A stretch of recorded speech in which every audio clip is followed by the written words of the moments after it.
evening. My name is Christina Ching and welcome to Chimbuko. And here we have our guests of the day. Let them start by introducing themselves. Good evening. I'm Robert Chasia. Good evening. My name is Eric San. And I'm grateful for this.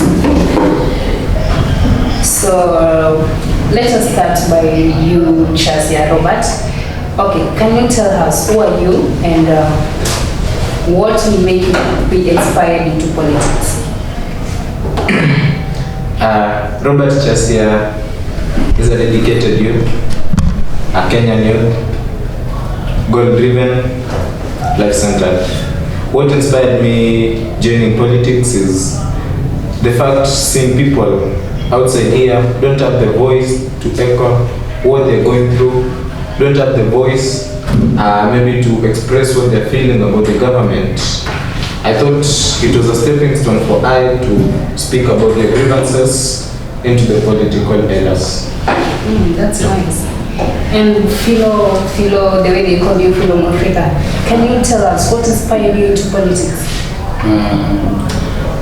For me, I have interacted with various leaders from my area. Because I remember back in the days, around 5 years ago, I've interacted with around 2 to 3 leaders who are MCS and who are aspiring to be MCS, and they are very hardworking when it comes to economic issues. Yeah. So as you said, like as young people, yeah, we have so many few young people who really do venture into politics. But to you people, it's really different. Yeah? We find it very, very much different. So can you tell us what kind of experiences you've had going through this kind of path, being into politics? As a young Kenyan, it's tough. In Kenya, politics is being kept in a league whereby they say it's for older people. But as a youth venturing into the political era, it's never easy. It's tough. It is tough. So when you say it's tough, what kind of challenges have you gone through? Challenges that I've gone through, people say I don't have experience in expressing what they feel about. They think my age does not, I cannot connect with what they feel about. Yeah, they think older people are the ones who know how much they suffer than us young people. So when you say, like, Eric, when he says going through tough times, suffering, so have you gone through the same thing he did? Yeah. For instance, like youths, several youths are going through issues of education. You find when applying for a position in maybe you are trying to file for an MCA or an MD. You go there, then you are told you need to have completed a university or you have gone beyond university. Sometimes these people look at the status. Some of them say that you are supposed to be married so that you can handle issues pertaining public interest. Because if you are a youth, you cannot handle an issue that is concerning a big population like Kenya. We are almost 50 million Kenyans. Yeah. So when you say education, what do you think is the best level for a young person? The way they call themselves the Gen Zs, what do you think is the best level for them to get into politics? For me, degree is the best, because if you find a student who is having a diploma, like for the other day, those MCS, you find others are not educated. Others even went into up to Form 4, but they have no experience compared to diploma. So if you look at the education, a youth should have at least a degree, so that he or she should have an experience in both languages, so that when he or she is facing the people out there, he or she will be having a capability to deal with the population and have a confidence. Yeah. So Chasia, when he says like you have to have the degree level, do you agree with that? Because nowadays we do believe that knowledge is power. So whatever you have that is knowledgeable and you think you can lead the people on the right way, must you have that degree? I don't think degree is a must. Because when you say degree is a must, how many politicians do we have that have the degrees, that have the PhDs, but where are they leading us to? They're leading us into places where we struggle hard to put our hands in our pocket so that we can put meals on the table. I don't think. I guess leadership is something that someone must be appointed for, and the work that he has done. You can be educated, but you don't have the qualities of a leader. Yeah. I don't think if education matters a lot. So when you say you don't think education matters a lot, let us call them the older people because they are our elders. So they think that education matters. Do you think that most of them, so this question goes to you, Philo, like do you think that most of them has what is required for them to be there? No, some of them. Because I remember the other day in Kericho, those MCs who impeached the governor. Yeah. You saw some of them were struggling with language because there are some of them even completed Form 4 and they applied for this position for MCS, everything, but they didn't have the language. Did not practice more or expanded in the education. Yeah. So this question goes to you. So you said that the best level for a politician is to have a degree, education level, right? So still you don't agree that they should be educated to degree level, right? No, I say like those MCs from Kericho, they were not. I think they are, how can I say? Because you find some of them. It seems like they did not even went to a college because some of them were struggling with language. So, I mean, these people, like a government, should introduce some rules to these people, to these who are aspiring to be leaders, like MCS, governors, and even presidents, because if you have a country where people are struggling, you are struggling to even answer a single question, it is so hard. So in my view, it is a great impact if these people who are aspiring to be leaders are more educated beyond even the citizens. Because if even citizens are more educated than these people, it's so embarrassing. Yeah.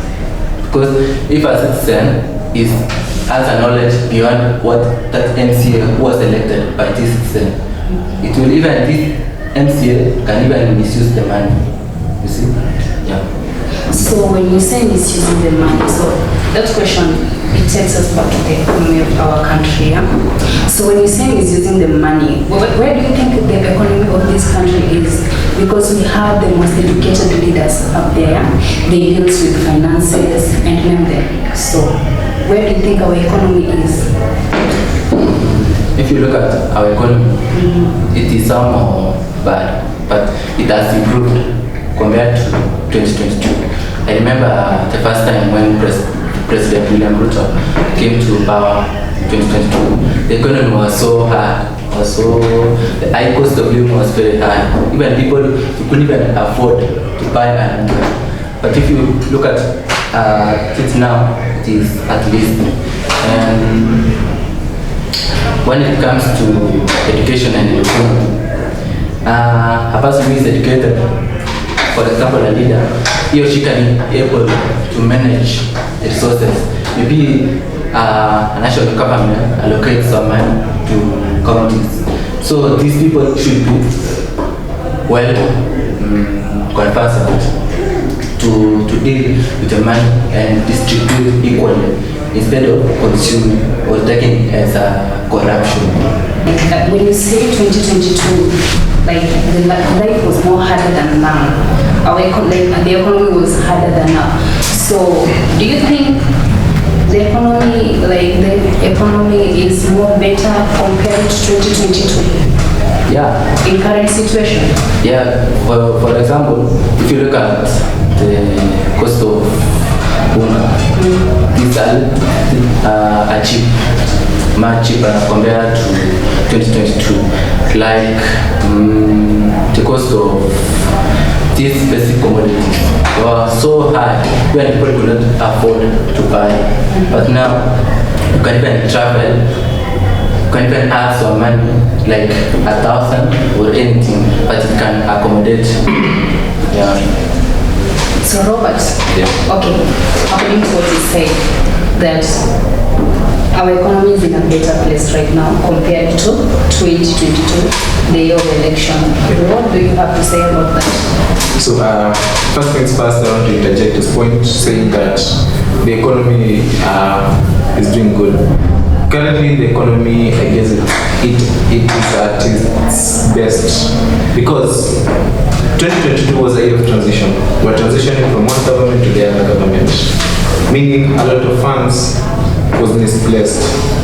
The same year, 2022, we were having general election, meaning a lot of funds was being budgeted for the general election, meaning there wasn't enough currency flowing in the country.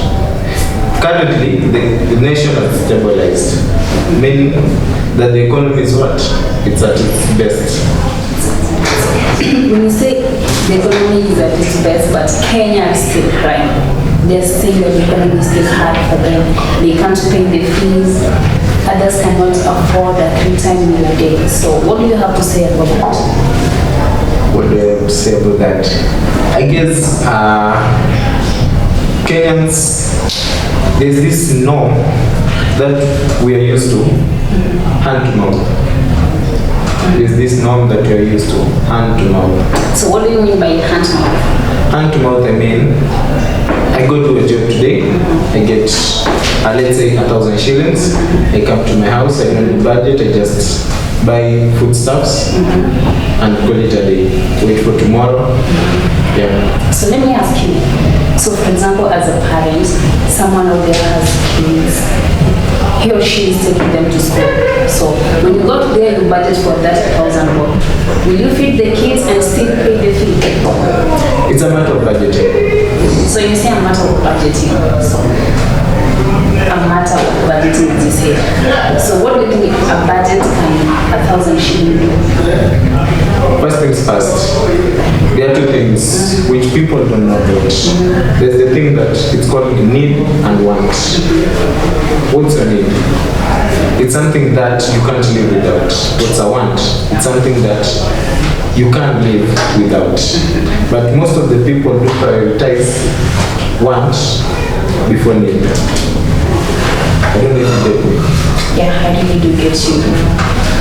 So that was our guest of the day, Robert and Eric. We really thank you for you people having us. So what do you have to tell to our citizens up there, fellow youths? Or maybe say fellow young politicians, what do you have to tell them? Maybe as upcoming politicians or maybe the struggling youths outside there? What I can say is that in whatever thing you want to do, the right time is now. Don't wait for tomorrow. Tomorrow, time never waits for no one. Yeah, that was a nice one. And you, Eric? To my fellow youths, I want to urge them to be smart in every day activity, because this life you have to be smart. Don't work hard, work smart. And that marks the end of our today's show. For more information, you may follow us on Chimbuko TV. On Twitter, you may find us at Chimbuko. On Facebook, you may find us at Chimbuko. Thank you.